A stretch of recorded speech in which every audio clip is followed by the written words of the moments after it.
깨어있는 서울 시민을 위한 정직하고 알찬 프로그램 12월 7일 목요일 정봉지 품격시대 첫 번째 주제 장시호 김종 1심 선고입니다. 이 문제와 관련해 전문가 두 분 모시고 말씀 나눠보도록 하겠습니다.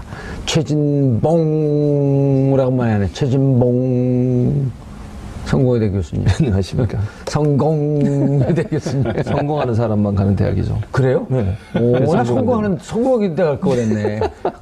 그럼 성공 곱하기 1일 뻔인데. 자, 백성문 변호사 자리하셨습니다. 네, 안녕하세요. 예. 그럼 여기 성문 종합영어 본 사람 그렇죠. 성문종합영어를 보면 성공회대를 가니까. 성문 종합영어를 보면서 성공하는 사람들. 시청자 여러분들께서도 샵5400으로 다양한 의견 문자로 보내주시기 바라겠습니다. 지금 이 순간 페이스북 라이브로도 시청하실 수 있습니다. 오늘인가요? 어제였었나요? 네, 어제죠. 안타까운 하루였어요. 그랬죠. 네.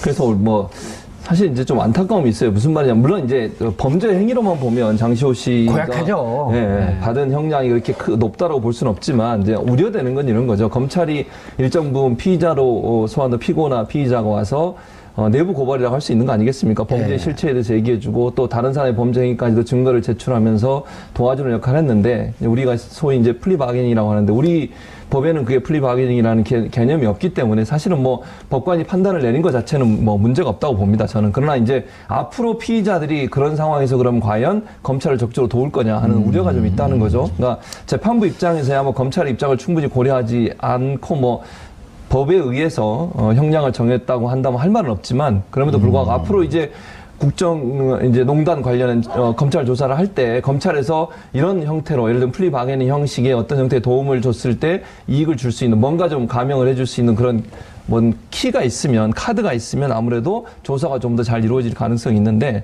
그런 부분에 있어서 이제 앞으로 좀 조사가 어려워지지 않을까 하는 우려는 있습니다. 근데 이제 지금 말씀하셨는데, 백 변호사님. 네. 플리바게닝이라고 하는 게, 어찌 보면 우리가 보면, 그거 좀 야비하고 비열한 짓 아니냐. 그런데 근데 그 내면의 그 속성은 잘못한 사람이 반성을 하면서 검찰 수사에 자기 죄를 인정하고 수사에 협조하겠다 이런 뜻이 아닌가요? 그러니까 이게 플리바게닝 하는데 정확하게 그 뜻이 뭐냐면요. 기소하기 전에 이 죄를 스스로 뉘우치고 수사에 협조하는 경우에 형량을 조정해주는 제도예요. 그러니까 쉽게 말하면. 그러니까 플리가 총원 이런 뜻 아닌가요, 원래? 그렇죠. 그런데 우리나라는 말씀하셨던 것처럼 공식적으로 플리바게닝이라는 제도는 없는데, 이제 수사기관 입장에서 한번 생각을 해보죠. 이게 예를 들어서 마약 사건 한번 생각해 보세요. 마약 사건은 혼자 잘 안 해요. 일단 마약은 내가 마약을 투약을 하려면 나한테 판 사람도 있어야 되고 유통망도 있어야 되고, 보통 혼자 안 나니까 같이 하는 사람들, 같이 하는 패거리들이 있단 말이에요. 근데 한 명을 잡았어요. 한 명을 잡았는데 정말 엄격하게 플리바게닝도 전혀 없이 그냥 원칙대로 죄를 물으면 이 사람이 굳이 윗선을 불 이유가 하나도 없어요. 그렇죠. 뭔가 본인한테 이익이 돼야 자기랑 같이 한 사람, 공급해준 사람, 그 다음에 이걸 유통하는 사람들을 불잖아요. 이제 그래서 수사의 편의상 우리나라도 일정 부분에 한해서는 플리바게닝을 도입해야 되는 게 아니냐는 얘기가 많이 있었어요. 왜냐하면 이론적으로 보면 죄를 진 사람 그에 합당한 처벌하는 건 맞는데, 그렇게 해서 한 명을 처벌하는 것보다는 많은 사람들을 처벌할 수 있게 사회를 정화하는 데 도움이 된다면 긍정적인 역할을 감안해서 일정 범죄는 도입할 필요가 있다는 얘기가 나왔는데, 이번 사건 같은 경우에는요, 사실 아까 말씀하셨던 것처럼 1년 6개월을 구형했다라는 건, 그러니까 쉽게 말해서 특검에서 풀어주세요. 그 의미예요, 그냥 말 그대로. 원래 구형을 무척 낮춘 거죠, 지금? 그러니까 이게 원래 사실 장시호 씨 혐의는 뭐예요, 혐의가 이제 삼성이나 JK 등 압박해서 한 후원금 18억 원 정도 받아낸 거, 국고보조금 7억 횡령하고, 또 영재센터 자금 3억 횡령한 거. 대충 사이즈 나오지 않습니까? 이 정도면 10억 횡령 최소 구형이 5년에서 7년 정도는 되는 게 맞아요. 그런데 일단 특검 입장에서는 어쨌건 여러 가지로 수사에 협조를 했고 국정농단 실체를 밝히는 데 도움을 줬으니까 재판부에 그냥 집행유예 해주세요. 왜냐하면 구속기간도 연장 안 했잖아요. 다 지금 들어가 있는데 장시호 씨는 안 했잖아요. 이제 그런 시그널을 줬으나 재판부는 그래도 안 돼, 이렇게 판단한 겁니다. 그렇죠. 재판부도 이러한 그 횡령죄에 대한 판례가 있을 거 아니에요. 그렇죠. 판례를 깨면서까지 검찰이 물론 수사 열심히 했고 수사협조에서 국정농단의 실체를 밝혀내는 데는 긍정적인 역할을 했지만, 재판부는 재판부대로 지켜야 할 또 마지노선이 있는 거니까. 그러니까 재판부는 그 수사에 협조했다라는 것 때문에 2년 6개월만 선고했다. 약간 이런 취지예요. 그러니까 그게 검찰하고 온도차가 있는 거예요. 원래는 이거보다 훨씬 중형을 선고해야 되는데 지금 말씀하셨던 것처럼 수사에도 협조하고 자백하고 했던 여러 가지 양형 요소를 감안해서 2년 6개월을 선고한 거니까 검찰과 재판부가 바라보는 온도차가 분명히 있었던 거고요. 사실 재판부 입장에서도 고민을 좀 했을 거예요. 검찰이 구형한 거 사실 쉽게 말해서 올려친다 그러잖아요. 올려치는 경우가 그렇게 흔하진 않습니다. 저희는 특검이 이렇게까지 시그널을 보냈으면 그래도 재판부 알았어 하고 들어줄 거라고 생각했으나 말씀하셨던 것처럼 재판부에서 제일 중요했던 게 이거예요. 장시호 씨가 법정에서 이런 얘기하거든요. 이 지금 3억 횡령하고 국고보증 7억 횡령한 거 최순실에게 준 게 아니에요. 이거 장시호 씨가 꿀꺽한 거란 말이에요. 그러니까 토해 내야 되잖아요. 그건 나중에 이제 뭐 또 다른 문제들이 있겠지만 그렇게 본인이 다 이득을 취한 것을 고려할 때 가장 이익을 많이 본 사람 중에 하나를 집행유예로 풀어준다? 그거는 재판부가 받아들이기 어렵다 이런 판단을 한 겁니다. 만약에 네. 사정변경 즉 3억 7억 한 거 그 횡령했는데 무척 깊게 뉘우칩니다. 그리고 그 횡령한 돈이 어쨌든 3억은 국고죠. 영재센터 자금 3억. 그럼 총 뭐 10억이 어바웃 다 국고네요. 네, 그렇죠. 그러면 이 부분에 대해서 내가 국고이기 때문에 다시 그 회사 영재센터에 환수하겠다. 그리고 실질적으로 환수했다면? 그거는 수사기관에서 그랬다면 그게 고려가 되지만 이건 1심 선고가 나서 법정 구속이 된 거기 때문에 법정 구속됐는데 이거 갚는다고 해서 보석으로 풀어주진 않습니다. 20에서 영향. 2심에서 그럼 영향이 있을 수 있죠. 당연히. 이제 그런 부분도 고려가 돼야 될 겁니다.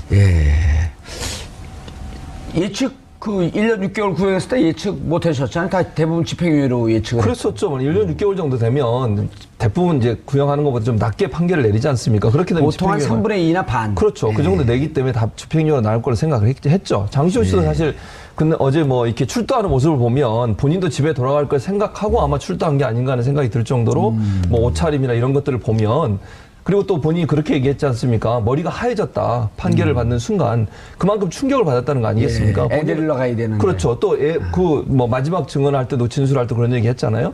자, 얘가 지금 기다리고 있어 데리러 가야 되는데 나를 좀 구속만은 면하게 해달라. 이 얘기는 결국 아이한테도 내가 데리러 가겠다고 약속해놓고 왔다는 거 아니겠어요? 그렇다고 하면 결국 장시호 씨는 법정 구속이 될 거라고 상상도 못하고 왔을 가능성이 높아요. 검찰도 아마 그 정도까지 생각을 안 했을 거고요. 왜냐면 장시호 씨가 워낙 많은 이제 도움을 줬기 때문에 뭐 그런 점에서 검찰 입장에서는 가능한 한 불구속 상태의 재판을 받을 수 있도록 하려고 하는 의도를 갖고 있었던 것이고 장시호 씨 입장에서도 검찰과의 어떤 그 교감이나 이런 걸로 봤을 때 본인이 설마 법정 구속이 될 거라고는 생각도 못 했을 겁니다. 그래서 아마 그런 점에서 장시호 씨 입장에는 충격을 많이 받지 않았나 하는 생각이 듭니다. 보통은 이제 실형을 선고하면 거의 90% 이상은 1심에서 그 당시에 이제 자리에서 그 법정 구속을 하는데 아시겠지만 가끔 실형을 선고하면서도 법정 구속을 하지 않는 경우가 있어요. 그러니까 장시호 씨는 2년 6개월이 놀란 게 아니라 법정 구속이 훨씬 놀란 거죠. 그러니까 2년 6개월도 사실 집행유예가 붙을 수 있는 형이잖아요. 그렇죠. 3년 미만이니까. 그렇죠. 그러니까 항소심에서 또 어떻게든 뒤집을 수 있으니 여기서 법정 구속만 피하면 된다라고 생각을 했으나 재판부가 굉장히 단호했던 것 같고 좀 눈여겨볼 거는 이 재판부가 형사 22부입니다. 김세현 부장인데요. 김세현 부장이 맡고 있는 재판이 현재 박근혜 최순실 재판이에요. 그 재판의 재판부가 이런 판단을 했다라는 건 이 재판부가 사실 굉장히 피고인에게 잘해주는 재판부입니다. 그 의미가 뭐냐면 피고인이 원하는 거 다 들어주고 해달라는 것 뭐 증거 신청하면 다 들어주고 다 받아주는데 선고할 때는 굉장히 엄격하게 한다고 좀 유명한 재판부예요. 그리고 굉장히 재판을 잘하는 걸로 알려져 있고 그렇죠. 그러면 이번에 장시호의 1심 선고를 딱 보면 이거는 엄벌주의입니다. 그러니까 말 그대로 국정농단은 도저히 우리 국민들이 받아들일 수 없는 수준의 범죄다라고 판단을 하고 있는 거예요. 이번에 장시호 씨 판결문에 보면 최순실, 박근혜와 공모하여라는 거 많이 나와요. 그러면 아주 간단하게 이 같은 재판부가 22 재판, 이 판결을 하면서 박근혜 최순실 판결할 때 이거 인용 안 하겠어요? 똑같이 인용하는 거예요, 이거는. 그러니까 이거는 박근혜 최순실 이제 그 두 피고인에게도 엄청나게 충격적인 어제 결과인 거예요. 그러니까 쉽게 말해서 장시호 씨 혼자 충격을 받을 게 아니라 지금 나비 효과로 이 두 명도 굉장히 충격을 받을 수밖에 없는 어제 선거 결과를 봐야 될 것 같습니다. 아니 장시호 씨 부분에 대해서는 우리가 이제 온정주의로 가면 안 되지만 좀 안타깝긴 했었는데 박근혜 최순실 두 재판에 아주 그 엄벌주의적 영향을 미칠 것이다. 이렇게 하니까 조금 마음이 위안이 되네요. 그러니까 김세윤 부장판사가 김세연. 김세연. 헷갈리네요. 갑자기 이름이. 연이나 어쨌든 연이나, 네. 끝자리는 알아봐 주시고요. 어쨌든 그 김 판사님이 별명이 있대요. 별명 유치원 교사. 오. 특이하지 않습니까? 근데 장시호 그 유치원 애들을 나가야 되는데. 백 변호사 아까 얘기했지만 유치원 교사라는 말은 뭐냐면 재판 진행 과정에서 너무너무 너그러운 거예요. 진행 과정에 있어서는 뭐 증언했죠, 뭐 증거 채택해 달라면 채택해주고 증인 채택해 달라면 채택해주고 다 하는 거죠. 그러니까 충분히 피고인이 자기가 할 수 있는 모든 걸 할 수 있는 가능한 한 다 들어주는 거예요. 지금 보세요, 박근혜 전 대통령 재판이나 최순실 재판에서도 그들이 요구하는 거 거의 다 들어줬습니다. 예. 증인 막 재판을 지연시키려고 증인 막 증가시키고 막 이랬을 때도 다 들어줬잖아요. 그런데 이분이 갖고 있는 특성이 뭐냐면 판결에서는 엄격하다는 거예요. 김세윤이네요. 김세윤 맞죠? 김세윤 판사가 판결에서만은 아주 엄격하다고 소문이 나 있어요. 유치원 교사. 네, 그러니까 유치원 교사란 말은 이미지가 그만큼 유치원 교사는 아이들 말을 잘 들어주는 사람이잖아요. 그러나 아이들이 잘못하면 단호하게 처벌하는 거죠. 왜냐하면 여기서 잘못한 걸 용인하면 아이가 사회에 나갔을 때 그렇죠. 성인이 됐을 때 계속 똑같은 짓을 저지르니까. 그래서 김세윤 판사는 재판 과정에서는 정말 너그럽고 인자한 모습을 보이지만 마지막 판결에 있어서는 엄하게 법에 근거해서 판결을 하기 때문에 저도 백선민 변호사 말씀처럼 박근혜, 최순실 두 사람에 대해서 엄한 판결을 할 거라고 저는 생각을 합니다. 느닷없이 궁금한 게 생겼어요. 유치원 교사라고 하는 이 별명은 확인된 건가요? 기사에서 읽었는데요. 아, 기사에서 읽었어요? 그럼 맞죠. 그러니까. 물어보시니까 제가 직접 알아보려는 것처럼 그렇게. 아니, 누군가 주위에 있는 사람이 또 이게 아니라고 얘기할 수 있죠. 긍정적인 의미고, 의미 있는, 그리고 재판을 잘한다는, 그리고, 주위 환경에 영향을 받지 않는 판사로도 저도 알고 있거든요. 맞습니다. 근데 유치원 교사를 월급 올려줘야 되는데. 그러니까 이게 아주 간단하게요. 박근혜 최순실의 재판을 진행하는 지금 우리나라 판사라면 당연히 법원에서 최고니까 하는 거예요. 에이스들이니까. 아니, 세기의 재판인데 이거를 그러면 재판할 때 평판 안 좋은 판사한테 맡깁니까? 그러니까 현재 우리나라에서 가장 재판을 잘한다라고 알려져 있는 분이 김세윤 부장이고요. 말씀하셨던 것처럼 그 유치원 교사라는 별명이 붙은 이유가 뭐냐면, 그러니까 피고인이 납득할 만하게 판단한다는 거예요. 그러니까 말 그대로 방어권 행사하는 거 할 수 있게 다 들어주고, 그래 어떤 주장을 하는지 다 들어보고, 그러니까 하나도 말을 끊질 않아요. 김세윤 부장은. 그래서 피고인들이 재판을 하고 나면 굉장히 좀 속이 시원하다 그래야 되나? 그런 얘기들을 많이 한대요. 자기 하고 싶은 얘기 다 했다. 그런데 거기에 이제 객관적인 증거나 이런 걸 종합해서 판단할 때만큼은 굉장히 온정주에 휩싸이는 게 아니라 엄격하게 판단하는 걸로 유명합니다. 그러게 이제 피고인 입장에서도 내 얘기도 들어주지 않고 저렇게 판단했으면 억울할 텐데 얘기는 다 들어주고 그렇죠. 또 그 얘기한 것에 대해서 잘못된 부분은 잘못된 대로 다 논박을 하고. 그렇죠. 그러니까 판결 자체가 굉장히 좀 피고인 입장에서도 설득력 있는 판단을 많이 하는 거고요. 근데 참 아이러니한 건 이렇게 아까 유치원 교사라고 소문이 나 있는 재판부의 재판을 거부하고 있는 박근혜 전 대통령이 또 이렇게 생각해보니까 참 황당하네요. 무서워지는데요? 호러물 같아, 호러물. 아니, 근데 27분 이재용 재판부 누구였었죠, 그때?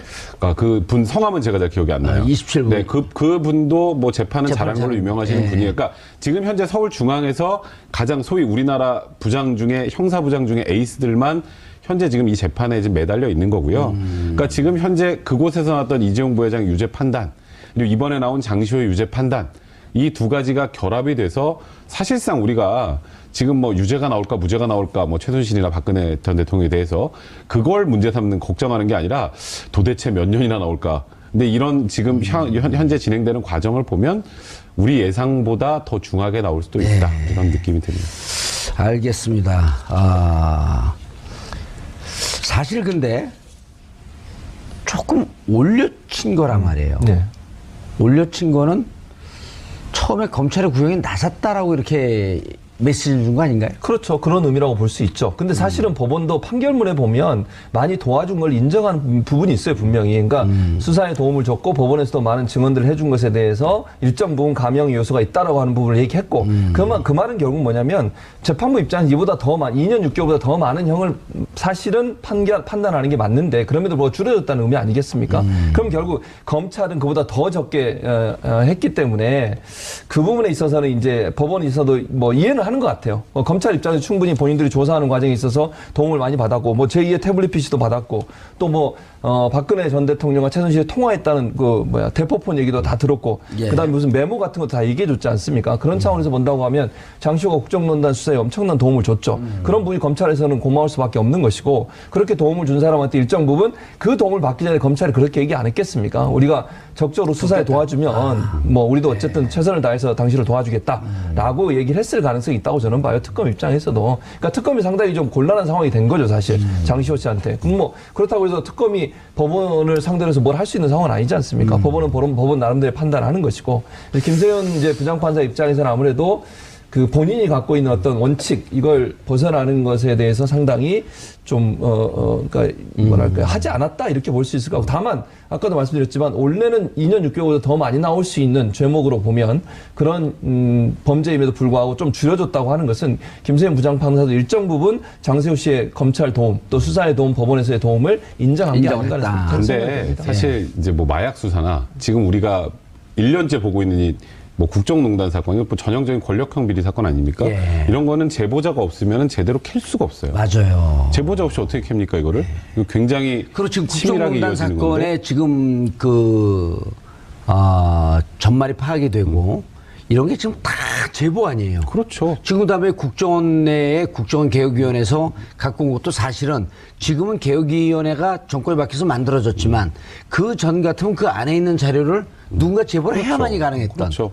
거기다가 또 요즘에 있는 그 특활비 상납 논란도 다 제보예요. 이원수 기조실장 아니면 아무도 몰라요. 어떻게 알아요, 그거를? 그러니까 그렇기 때문에 권력형 비리나 이제 마약 수사처럼 정말 한 번에 일망타진하기 힘든 범죄들은 사실 플리바게닝 도입하는 게 맞아요. 그러니까 왜냐하면 그렇게 하지 않으면 사회 정의를 구현 자체를 못 하는데 개개인에 대한 정의를 세우는 것도 중요하지만 사회 전체의 정의를 세운다는 측면에서는 일정한 이런 특별한 이제 권력형 비리 사건이나 몇 가지 범죄 유형을 정해서 그런 경우에는 좀 플리바게닝을 도입을 해서 검찰이 원하는 대로, 특검이 원하는 대로 결론을 내주는 게 사실 사회정의에 더 부합하지 않을까 저는 개인적으로 생각이 좀 듭니다. 그러니까 지금 미국도 플리바게닝 하고 있고요. 프랑스나 영국도 하고 있고, 일본도 내년 6월부터 도입을 해요, 플리바게닝을. 일본이 도입하기 전에 우리가 먼저 그러니까 했어야 우리가 해야 되는데 먼저 참 일본한테 뒤지는 거 좀 많이 안 되지 않습니까? 다른 데는 몰라도 기분이 별로 안 좋습니다. 어쨌든 일본도 일본이 내년 함께 6월에 하지 말까요? 아니요, 그래도 해야죠.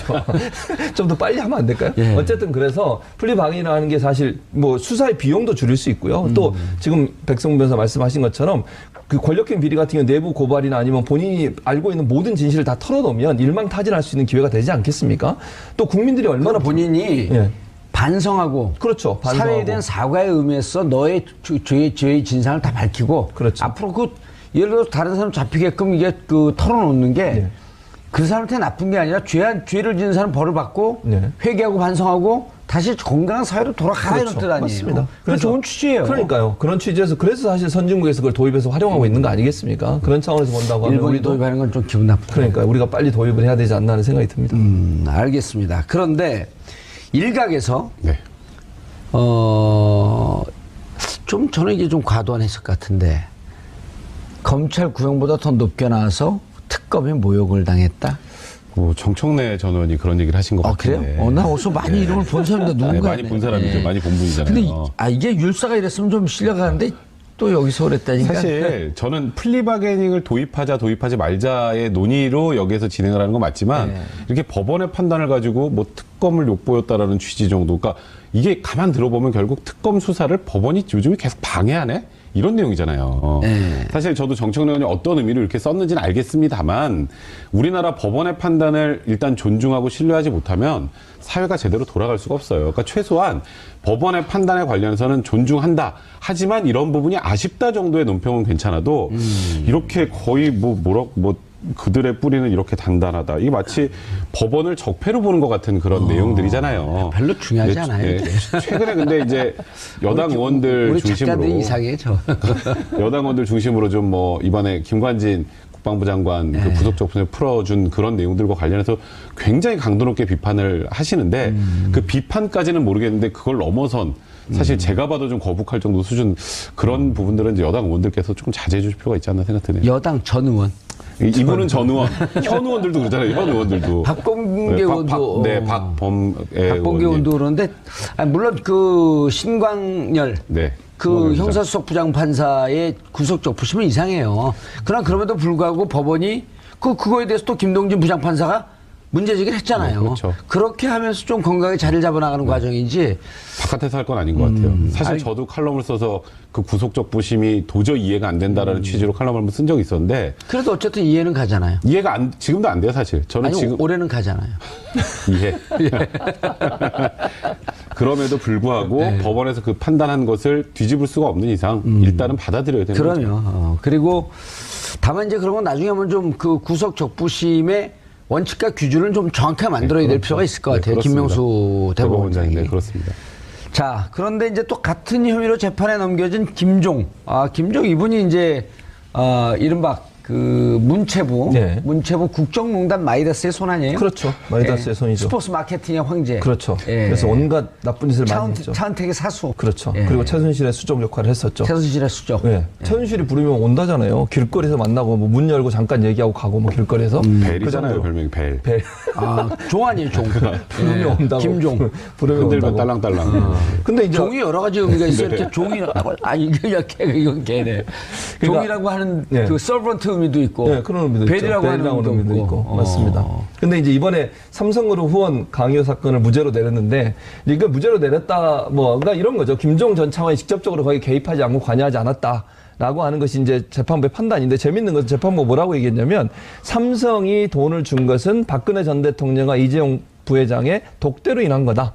그럼 박근혜 전 대통령이 직접 압력을 가한 거 아니겠습니까? 김종을 그런 통해서 판결을 가지고? 내렸어요? 네, 그렇게 나와 있어요. 그러니까 결국은 판결 자체는 물론 김종 전 차관에 대해서는 뭔가 혐의가 없다고 하는 것처럼 보여지지만 실제 재판부의 판단은 이거는 김종 전 차관이 끼어든 게 아니라 삼성 이재용과 박근혜 전 대통령 사이에 직접적인 면담을 통해서 지원이 이루어졌다라고 하니까 박근혜가 직접 박근혜 전 대통령이 직접 뇌물을 받은 게 되는 거 아니겠습니까? 이게 되게 중요한 게요. 큰 거네요. 지금까지 이것도 김수현 판사인가요? 네, 맞습니다. 그러니까 박근혜 전 대통령이 계속 지금까지 시종일관 주장했던 건 독대할 때 그런 얘기 한 적 없다였어요.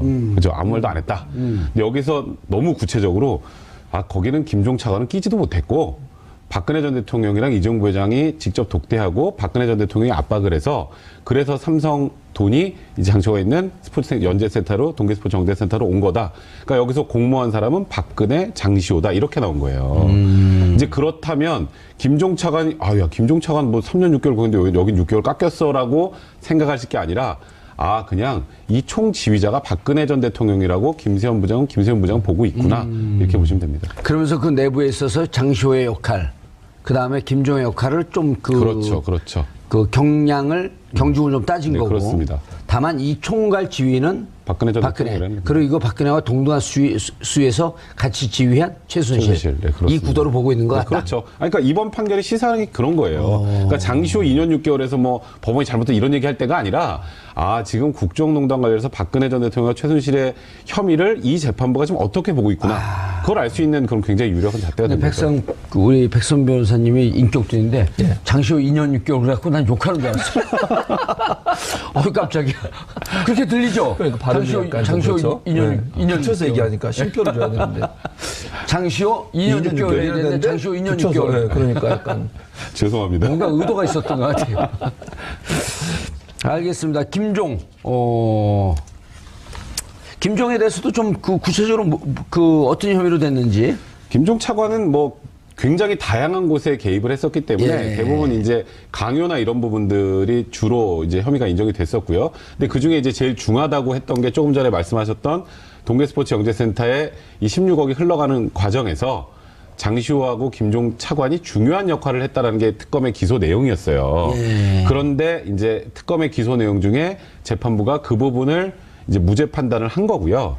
그 부분을 무죄 판단을 했음에도 불구하고 3년이 나왔다라는 건 김종 차관이 그동안 온갖 것에 개입해서 문화부 관련된 그 이권이나 뭐 그런 압박이나 이런 데 강요했다는 것을 단적으로 보여주는 거라고 봐야 될 것 같고요. 그러니까 김종 차관이 6개월 깎였던 거에 대해서는 국민 여러분도 별로 분노하지 않으셔도 되고요.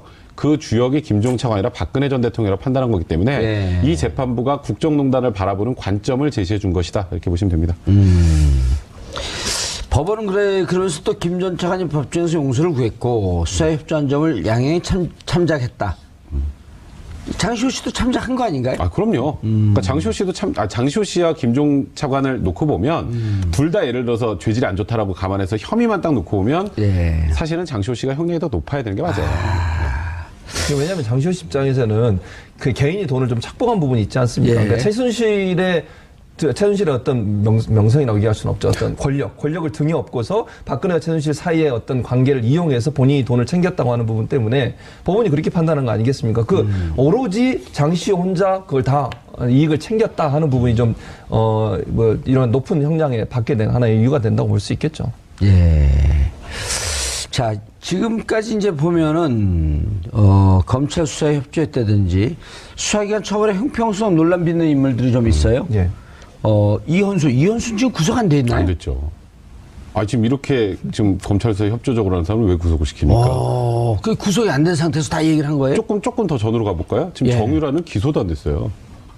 아, 그런가요? 그렇죠. 오. 그러니까 이게 어쨌건 수사에 이렇게 편의를 주면 검찰 입장에서 검찰도 팔이 안으로 굽는다고. 아, 이현수 저 기조실장이 최경환. 네. 1억 줬고. 그렇죠. 그다음에 집무실 가서 줬고. 네, 그다음에 같이 가서 줬고. 대통령 40억. 돈 줬고. 그거 전부 다 이현수 기조실장 입에서 나온 거예요. 야, 근데 이현수 그 기조실장은 원래 누구 사람인가요? 국정원 출신인가요? 그 원래 군 출신으로 알려져 있는데요. 그러니까 박근혜 전 대통령이 굉장히 총애를 받았던 인물로 알려져 있긴 합니다.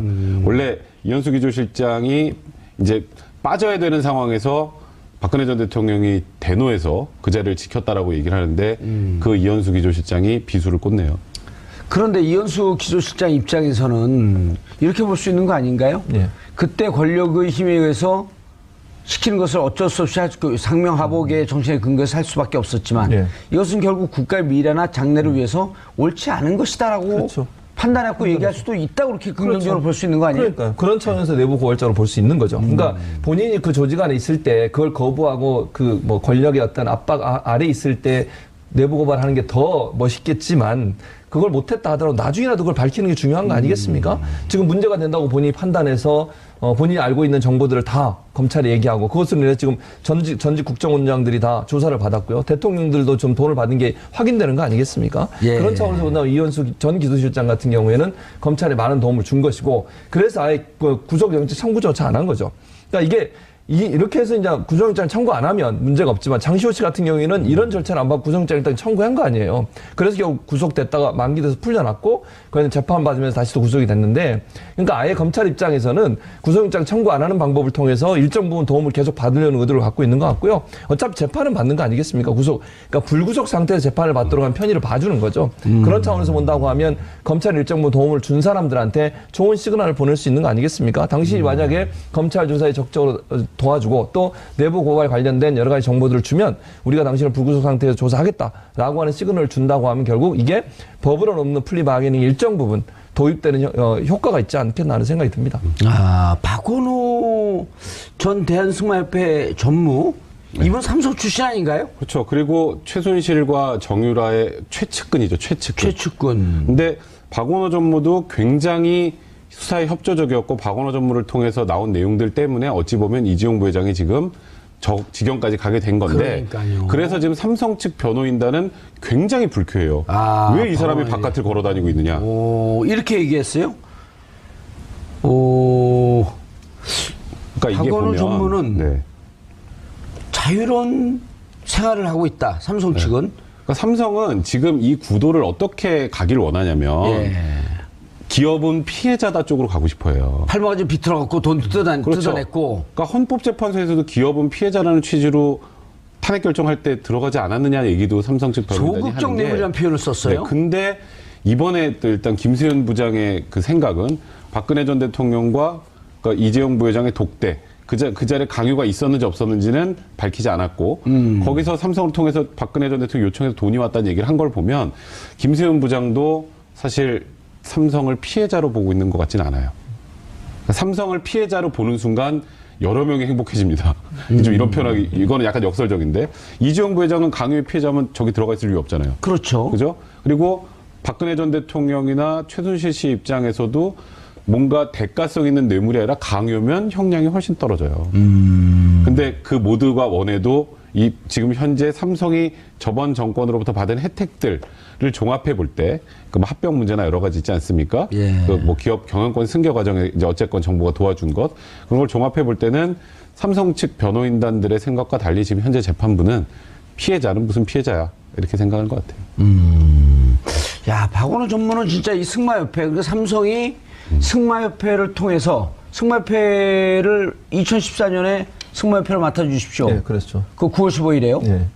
이재용 부회장 만나고. 그래갖고 이제 그 다음에 삼성 출신 회장을 두고. 예. 근데 이제 그 그때부터 이제 박원호 전무가 같이 들어가 활동을 하는 거 아니에요? 네, 맞습니다. 그러면은 정유라에게 지원하는 삼성이 지원했던 모든 과정의 전모를 알고 다 있죠. 알고 있는 그럼요. 핵심 중에 핵심인데 그렇죠. 이분이 검찰에서 다 얘기를 한 거예요? 그렇죠. 그러니까 검찰이 삼성 이재용 부회장을 뒤늦게 알았어도 박수를 좀 보내줘야죠. 예. 그러니까 이재용 부회장을 기소하고 이재용 부회장을 구속할 수 있었던 힘이 바로 박원호 전 전무의 도움이 있었던 거죠. 예. 왜냐하면 승마협회 전무로 있으면서 삼성과 최순실의 커넥션, 정유라 커넥션을 다 알고 있었고 그 모든 사실을 특검에다 털어놓은 거예요. 삼성에서 돈 지원하는 과정도 다 알고 있었고. 예, 어떻게 돈을 보냈으며 얼마를 보냈으며 말도 정유라를 위해서만 사줬다 이런 얘기까지도 박원호 전 전무 다 이쪽에서 나온 거예요. 그렇죠. 예. 그러니까 그러니까 특검 입장에서는 박원호 전 전무가 주는 정보가 사실 이재용 전 부회장을 기소하고 또 재판에 넘기는데 중요한 요소로 작용했다고 볼 수 있겠죠. 그런데 이 문제 제기를 하면서 삼성 측은 장시호, 김종 전 차관의 선고에도 신경을 이제 바짝 곤두세울 수밖에 없는 거 아니에요? 그렇죠. 그래서 여기서 이제 공모라고 하는 과정이 이미 판결문에 나오고 있다는 거 아니에요? 그렇죠. 그러니까 지금 이번 사실 장시호의 2년 6개월 실형 때문에 다른 게 다 묻혔을 뿐이지 이게 더 의미가 중요한 건 그러네요. 장시호가 법정 구속이 됐다, 뭐 검찰이 얘기한 거를 법원이 들어오지 않았다. 이거는 지금 완전 사실 이 사안에서 아주 곁다리에 불과한 거고요. 판결문 유심히 보면 지금 이 국정농단을 형사 22부에서 어떻게 바라보는지를 단적으로 알려주는 거예요. 그래서 지금 삼성 측도 이게 뭔가 삼성과 관련된 부분이 나온 거기 때문에 불심히 봤는데 보니까 박 전 대통령과 이재용 부회장의 독대 과정에서 나온 얘기다라는 얘기가 판결문에 들어가 있잖아요. 그럼 지금 현재 삼성이 주장하고 있는 피해자로 일단 어떻게든 이 재판을 끌고 가려고 하는 노력이 일단은 형사 22부에서는 그렇게 보고 있지 않다라는 거고. 일단 그게 암초에 부딪혔다 이렇게 볼 수 그렇죠. 있겠죠. 그리고 박근혜 전 대통령과 최순실 씨에게는 장시호의 이 판결문은 치명적이에요. 그러니까 우리가 자꾸 아이고 장시호 본인들한테 저렇게 치명적이고. 장시호는 저기 집에 가서 애 데려다 줄 줄 알고 저렇게 왔는데 법정 구속한 거 너무에만 볼 게 아니라 그 이면을 좀 볼 필요가 있는 겁니다. 아니 그러니까 이제 이렇게 되네. 앞으로 이제 재판의 순서가 네. 박근혜 1심 재판 있고 그 뒤 이어서 이재용 부회장의 이재용 항소심. 항소심이 있을 수 있고. 근데 박근혜 전 대통령의 1심 재판에서 뇌물 공여, 뇌물 수수자의 관계가 인정이 되게 되면 그게 또 바로 이재용 항소심에 영향을 미칠 그러니까 거고. 이게 일단은 1월 달에 이제 최순실 선고가 날 겁니다. 1월 달에. 이제 그때 보면은 박근혜 전 대통령 형이 어떻게 나올지 딱 알아요. 이것도 22부죠. 어찌 보면 쌍둥이 재판이기 때문에 그럼 최순실과 박근혜 전 대통령은 거의 모든 혐의가 공모 관계잖아요. 그죠? 그래서 최순실의 형 선고를 보면 박근혜 전 대통령도 요 정도 나오겠구나는 알 거고, 그리고 최순실에게 뇌물이 인정이 되는 순간 그건 박근혜 전 대통령도 당연히 인정이 되는 거고요. 그러니까 지금 일단 이재용 부회장 1심 판단, 그 다음에 지금 이 형사 22부에서 나올 예정인 박근혜 전 대통령 최순실의 판단, 이 판단까지 있으면 이재용 부회장이 또 항소심에서 굉장히 힘들어지겠죠. 그러니까 어제 그 장시호 씨 석방을 하지 않고 구속을 시키면서 엄하다. 네. 또 김종 차관에 대해서도 물론 3년 6개월에서 깎이긴 했지만 어쨌든 꽤 높은 형이 나온 거 아니에요? 그렇죠. 야, 이렇게 되면 예. 박근혜 먼저 최순실 씨 재판이 있다니까 최순실, 박근혜 중형이 선고될 게 좀 그렇죠. 그럴 수밖에 없는 거죠. 왜냐하면 이번 재판의 이 중형은 가운데 중자가 아니라 무거운 중자죠. 예. 가운데 중자가 한 5, 6년쯤 그러니까 친절한 설명 아주 좋으십니다. 예. 선생님. 친절한 예비 진행 아주 좋으십니다. 그래서 판결문에 보면 장시호가 최순실, 박근혜와 공모했다는 게 나오지 않습니까? 결국은 박근혜의 도움으로 아까 말씀드린 삼성이 박근혜를 만나서 이재용 부회장이 박근혜 전 대통령을 만나서 거기서 압력을 받아가지고 돈을 지원했다고 돼 있고요. 최순실과 박근혜 전 대통령의 관계를 이용해서 돈을 삼성으로부터 받았다고도 돼 있어요. 그러니까 결국은 장시호 재판에서 나온 게 뭐냐면 김세윤 부장판사는 그렇게 판결을 내린 거죠. 장시호 혼자 한 게 아니라 최순실 박근혜와 공모 관계에서 이게 모든 게 이루어졌다라고 하면 나중에 그 두 사람의 재판에도 이 건이 당연히 활용되지 않겠습니까? 그러니까 이 죄가 같이 장시호 혼자한테만, 지금 장시호 재판이기 때문에 장시호 씨 혼자한테만 지금 뭐 형량이 나왔지만 최순실 박근혜 전 대통령의 재판에서도 이 내용도 충분히 반영돼서 판결이 이루어질 것으로 생각합니다. 반영이 아니라 아마 복사해서 붙일 겁니다. 복사해서. 왜냐하면 같은 재판부기 때문에. 네. 박근혜 전 대통령이 이 내용을 모르고 있겠죠? 뭐 지금 나라 걱정하고 계신다는데 뭐. 나라요? 네. 저기 지금 박근혜 전 대통령의 전 변호인단 중에 한 분이죠. 도태우 변호사가 그런 얘기를 했다고 하네요. 아유, 내가 2016년에 아프리카 순방할 때 한국형 발전 모델 전수해 주기로 했는데 그게 안 돼서 아쉽다. 그래서 이제 도태우 변호사와 박근혜 전 대통령은 지금도 구치소 안에서 나라 걱정만 하고 계신다. 그래서 이분한테 제가 직접 여쭸어요. 도태우 변호사한테. 박근혜 대통령을 면담을 했나요? 접견에서 면담을 했나요? 했대요. 접견을 어떻게 받아줬나 보네요, 박근혜 전 대통령이. 아니요. 그때 그러니까 언론에 나온 것은 그 유영하 변호사만. 유영하 변호사만 한 거 아닌가요? 그랬더니 아니요, 우리가 했어요. 접견서를 내고 했어요. 그래서 제가 국회 확인해 보니까 안 했던데요. 그랬더니 했어요.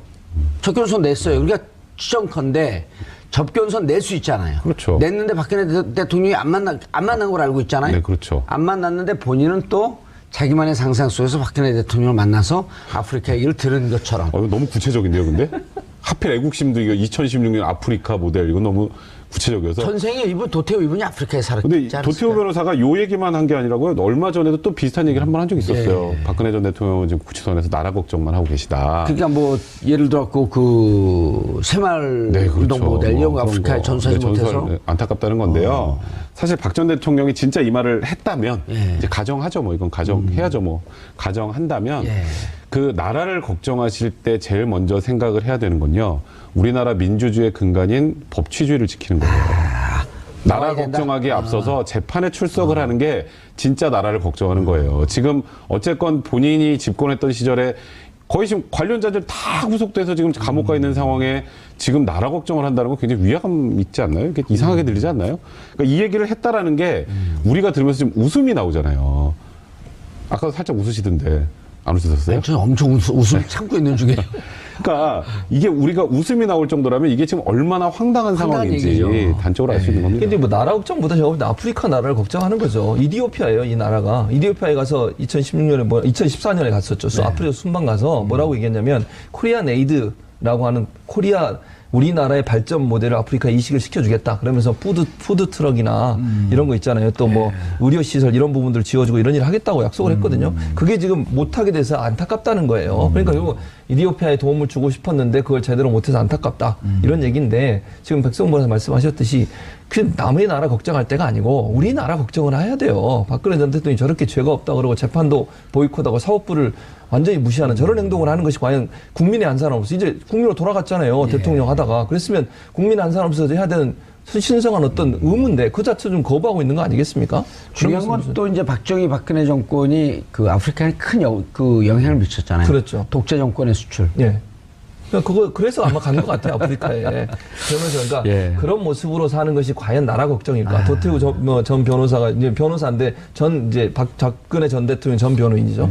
그런 얘기를 사임했으니까 그런 얘기를 하는 게 무슨 도움이 되겠어요? 전 지지자한테 보낸 메시지 같아요. 그럴 수 있죠, 맞아요. 알겠습니다. 두 분 장시호, 김종 전 차관에 대한 판결 말씀 감사합니다. 인사하시고요. 정봉주 품격 시대에서는 여러분의 소중한 의견 받습니다. 샵 5400으로 주제에 맞는 다양한 의견 문자로 보내주시기 바라겠습니다.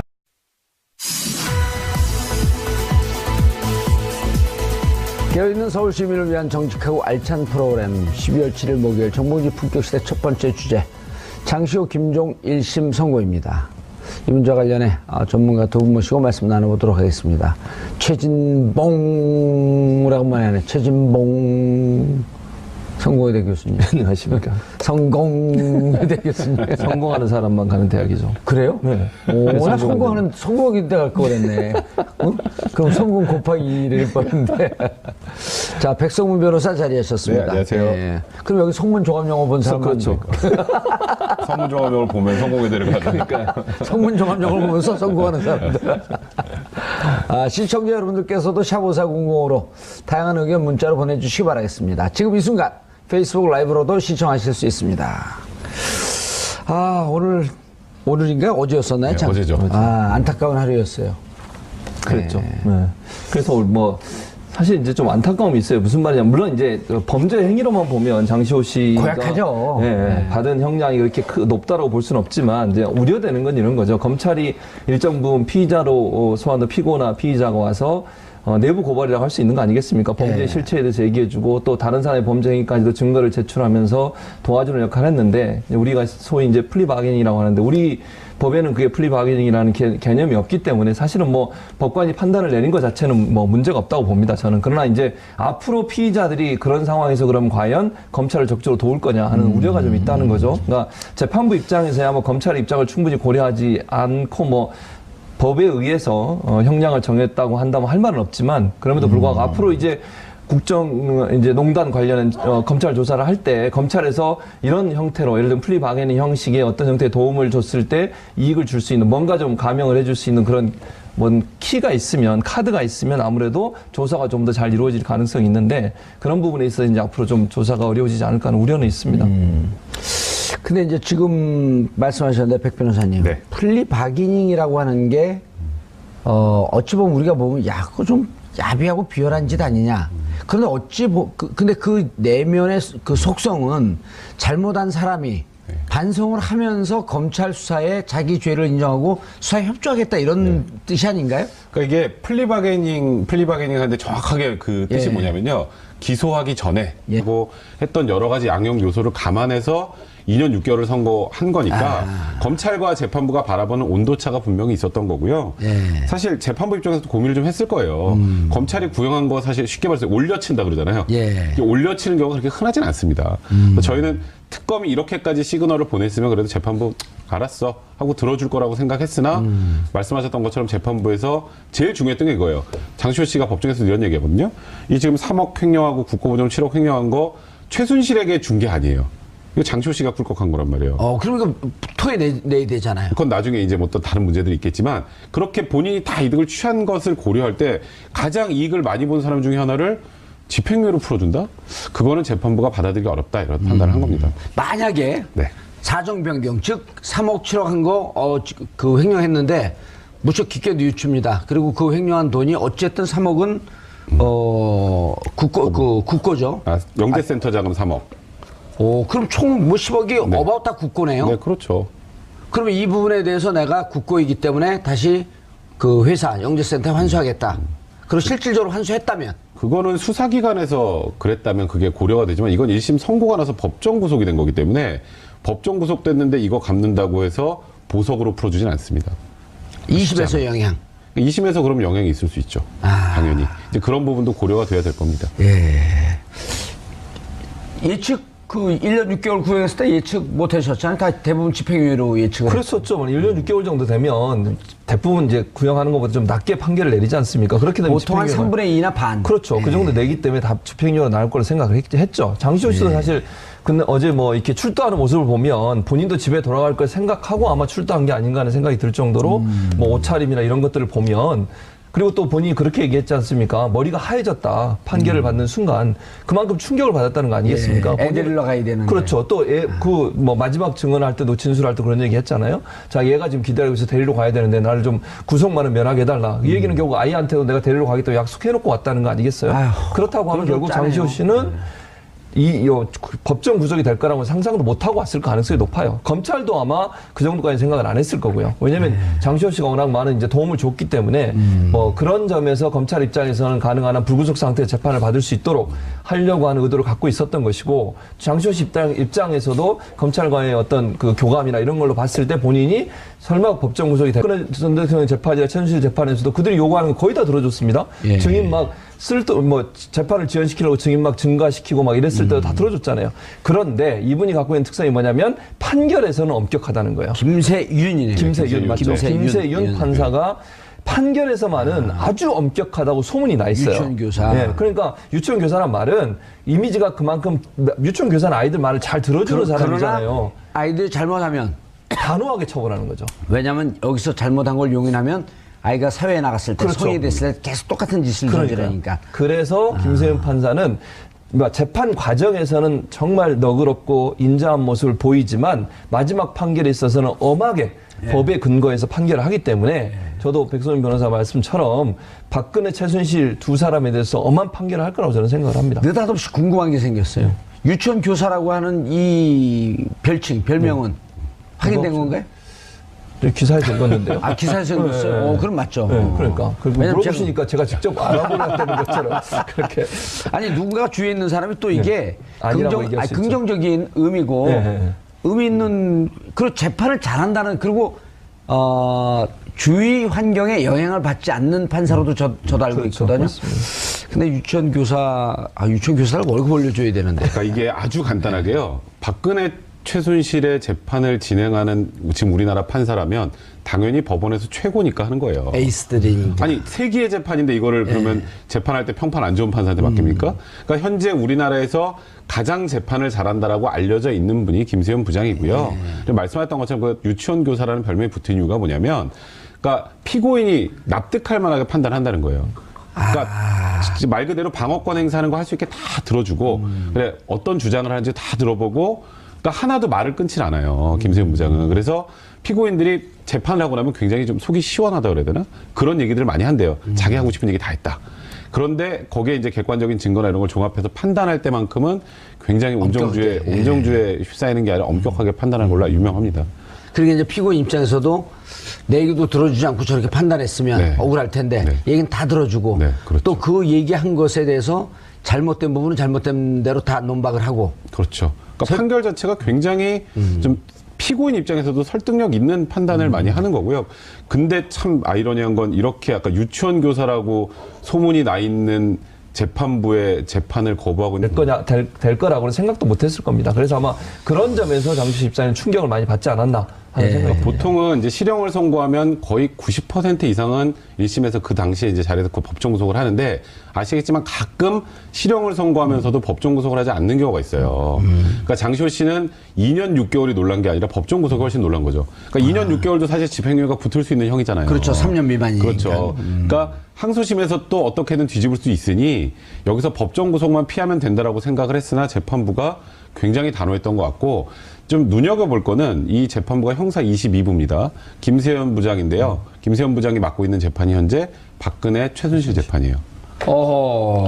그 재판의 재판부가 이런 판단을 했다라는 건 이 재판부가 사실 굉장히 피고인에게 잘해주는 재판부입니다. 그 의미가 뭐냐면 피고인이 원하는 거 다 들어주고 해달라는 것 뭐 증거 신청하면 다 들어주고 다 받아주는데 선고할 때는 굉장히 엄격하게 한다고 좀 유명한 재판부예요. 그리고 굉장히 재판을 잘하는 걸로 알려져 있고 그렇죠. 그러면 이번에 장시호의 1심 선고를 딱 보면 이거는 엄벌주의입니다. 그러니까 말 그대로 국정농단은 도저히 우리 국민들이 받아들일 수 없는 수준의 범죄다라고 판단을 하고 있는 거예요. 이번에 장시호 씨 판결문에 보면 최순실, 박근혜와 공모하여라는 거 많이 나와요.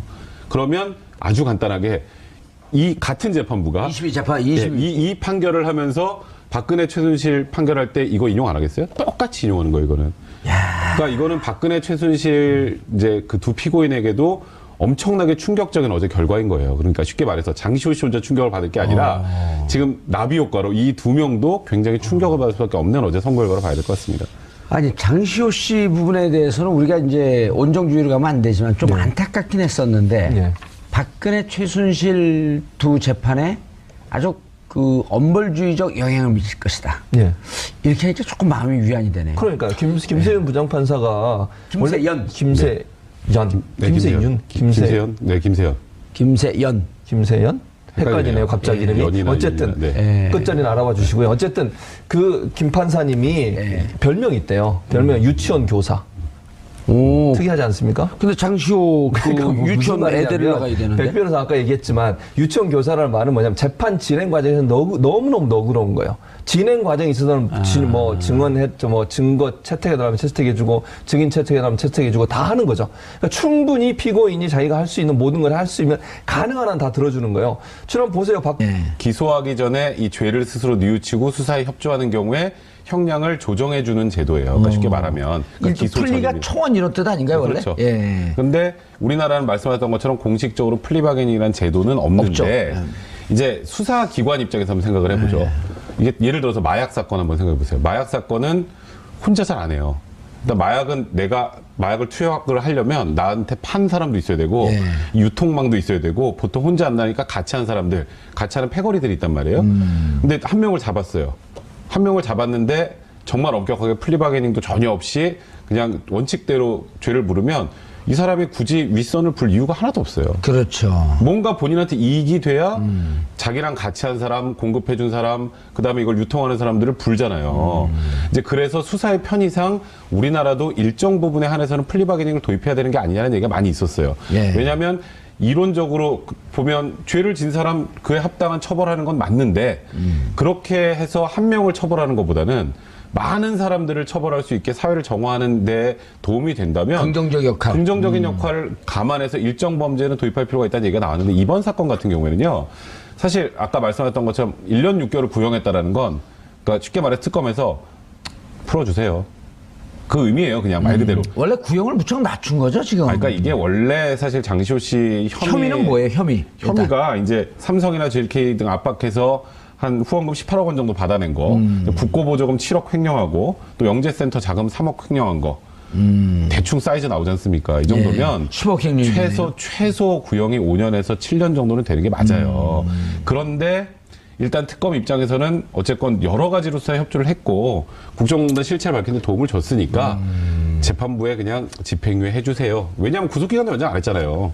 다 지금 들어가 있는데 장시호 씨는 안 했잖아요. 이제 그런 시그널을 줬으나 재판부는 그래도 안 돼 이렇게 판단한 겁니다. 그렇죠. 재판부도 이러한 그 횡령죄에 대한 판례가 있을 거 아니에요. 그렇죠. 판례를 깨면서까지 검찰은 물론 수사 열심히 했고 수사협조에서 국정농단의 실체를 밝혀내는 데는 긍정적인 역할을 했지만 재판부는 재판부대로 지켜야 할 또 마지노선이 있는 거니까. 그러니까 재판부는 그 수사에 협조했다라는 것 때문에 2년 6개월만 선고했다. 약간 이런 취지예요. 그러니까 그게 검찰하고 온도차가 있는 거예요. 원래는 이거보다 훨씬 중형을 선고해야 되는데 예. 지금 말씀하셨던 것처럼 수사에도 협조하고 자백하고